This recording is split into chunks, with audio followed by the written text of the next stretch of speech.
¿no? ¿Cuál es la función principal de los frenos o embragues? Es transmitir, en el caso de los embragues, o absorber energía mecánica en el caso de los frenos.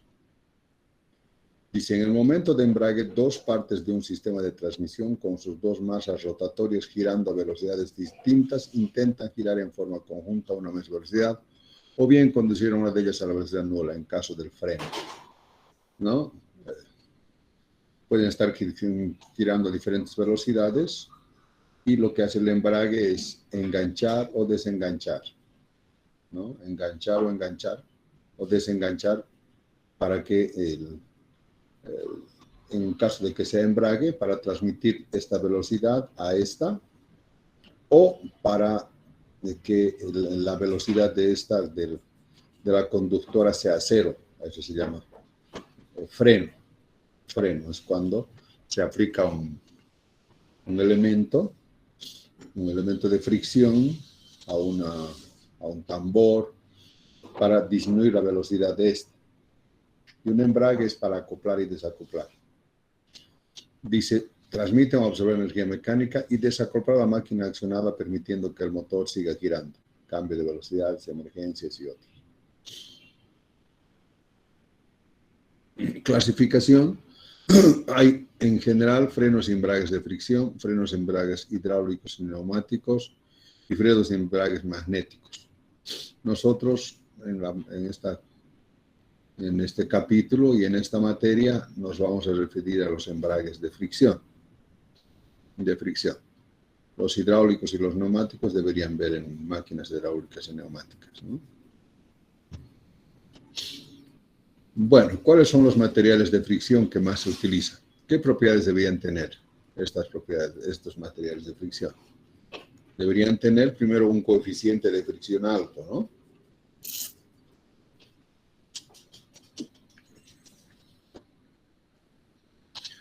Una baja tasa de desgaste, una resistencia importante al desgaste, alta resistencia térmica. ¿Por qué?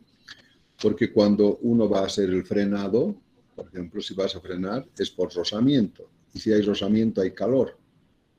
Y la gran mayoría de los elementos, con el aumento de la temperatura, disminuyen sus propiedades, ¿no? Físico-químicas. Entonces, en este caso, debería tener una alta resistencia térmica. Alta tasa de disipación calórica, lo mismo. Como va a estar calentándose, se calienta y si tarda mucho en enfriarse, cuando se vuelve a frenar, se va recalentando. Entonces debería tener alta disipación de calor, o sea, que se enfríe lo más rápidamente posible. Buena resistencia mecánica, límites de fluencia, rotura y fatiga, porque van a estar sometidos también a corte, a tracción.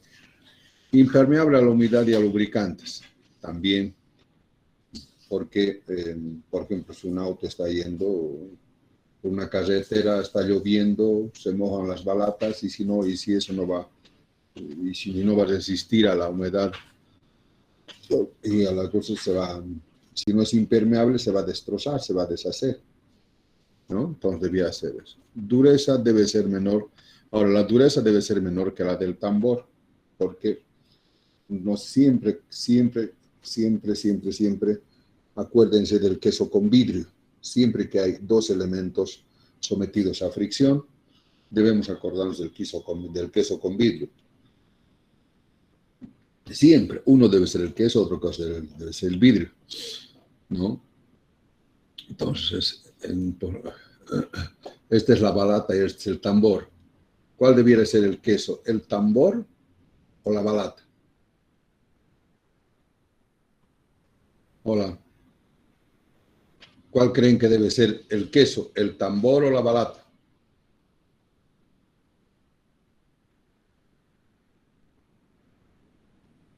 ¿Cuál debía desgastarse? ¿El tambor o la balata? Nadie puede contestar. La balata, ingeniero. La balata, pues, la balata, ¿no? Porque imagínate, el tambor, por ejemplo, es parte de un motor. parte de un motor, ¿no? Este es el tambor que viene del cigüeñal y este es el que está transmitiendo, transmitiendo todo el torque y la potencia que viene del motor, ¿no? Y a través de la caja de cambios uno va transmitiendo el movimiento acá del motor, el movimiento rotacional, hacia las llantas. Entonces, por supuesto que tenemos que cuidar esto.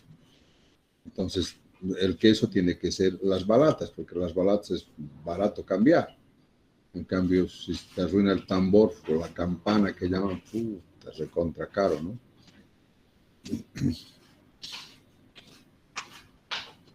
Entonces, la dureza debe ser siempre menor que la del tambor. ¿Cuáles son los materiales más usados? Recubrimientos moldeados, tejidos, material metálico sinterizado de aceros endurecidos. Recubrimientos moldeados que poseen resinas poliméricas, epóxidas, poliamidas u otras para aglutinar ciertos añadidos como virutillas de latón, zinc, etc. Los recubrimientos fibrosos poseen fibras de asbesto. Y aquí están más o menos. Materiales en contacto con hierro fundido a cero. Y aquí están los coeficientes dinámicos de fricción, ¿no? Moldeados en seco y lubricado o lubricados en seco o húmedo, ¿no? En seco húmedo, sinterizado y refundidos. Aquí está la presión máxima que pueden soportar y aquí está la temperatura máxima a la que pueden trabajar. Análisis dinámico. Objetivos del análisis dinámico. En cualquier dimensionamiento, ya sea de embragues o de frenos, el objetivo del análisis siempre debe ser tres. Estudio de la fuerza ejercida, cuánto de fuerza debemos ejercer para un requerimiento dado. El par de rozamiento que necesitamos o que vamos a lograr con esta fuerza F, el par de rozamiento, el par de frenado o el par de transmisión en caso de embragues y las reacciones en los apoyos para que nosotros podamos dimensionar los apoyos. ¿De acuerdo? ¿Cuál es la metodología? Estos tres pasos nos va a facilitar mucho para analizar cualquier tipo de freno.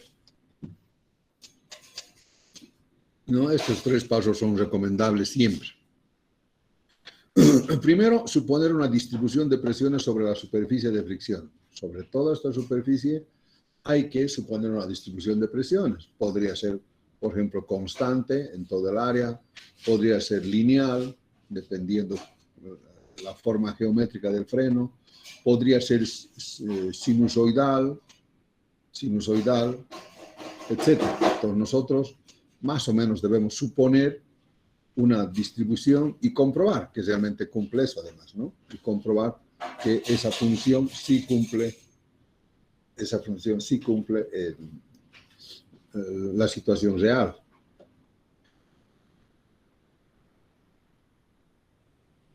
Y tres, aplicar las ecuaciones de equilibrio estático para la determinación de las fuerzas de accionamiento, el par torsor y las reacciones en los apoyos, para lograr estos tres resultados.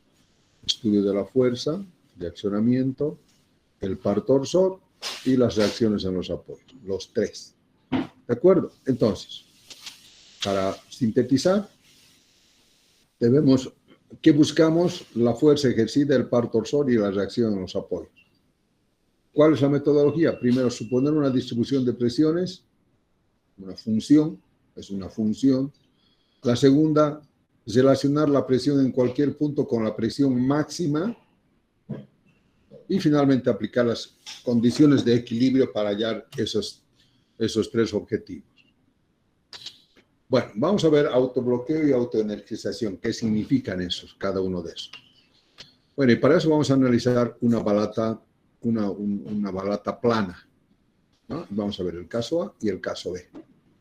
En el caso A y en el caso B, ¿no? Ese es el caso A nada más. Este no es el caso A. Bueno, a ver. Dice el paso 1, aplicamos a esto, suponer la distribución de presiones sobre la superficie de la fricción. Como la superficie es corta, ¿no? Este es el freno, ¿no? En este caso la mesa está yendo hacia la derecha. La mesa está yendo a la derecha, está yendo hacia la derecha y nosotros aplicamos una fuerza F acá. ¿Ah? Esto tiene un brazo B acá y aquí abajo tiene un brazo A. Un brazo A. Un brazo B y un brazo A. ¿De acuerdo? Entonces, primero vamos a aplicar, tenemos que encontrar la fuerza aplicada, ¿no? Entonces, o sea, tenemos que encontrar la fuerza aplicada al momento torsor y las reacciones en los apoyos.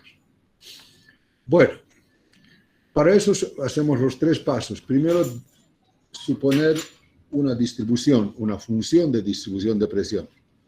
En este caso, como esto es relativamente corto, esta balata, vamos a suponer que la distribución de presiones es constante en todo L.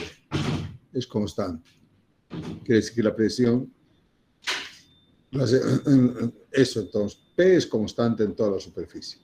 La relación ahora entre la presión máxima en un punto y la presión en cualquier punto. En este caso, como la presión va a ser constante en todo el área, entonces la presión en cualquier punto va a ser igual a la presión máxima. ¿Qué va a ser igual a qué? A N sobre A. Y de tal manera que N de aquí sería igual a P por A. A P por A. Y la fuerza de rozamiento que va a ser igual a mu por N. ¿De acuerdo? Bueno. Luego aplicamos las ecuaciones de equilibrio. Para la fuerza aplicada, tenemos sumatoria de momentos respecto a este punto, tenemos menos N por B, más F por B, y más mu por N, que sería a este lado, ¿no? Si este está yendo, este sería... Si la velocidad es hacia este lado, entonces aquí va a haber una fuerza de rozamiento.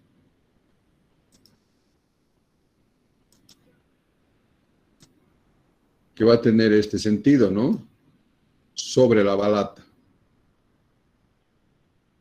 Sobre la balata va a tener esa dirección. Esto va a ser igual.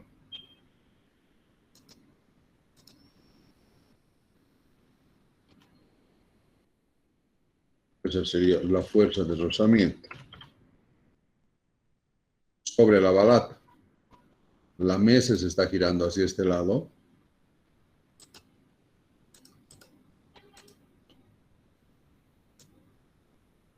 ¿No? Si el movimiento de este es hacia acá, si la mesa está girando hacia este lado, entonces la fricción, la balata siente que lo está desgazando hacia aquel lado, hacia la derecha. Entonces la fuerza de fricción en la balata va a ser a la derecha. En cambio, sobre la mesa va a ser igual a la izquierda.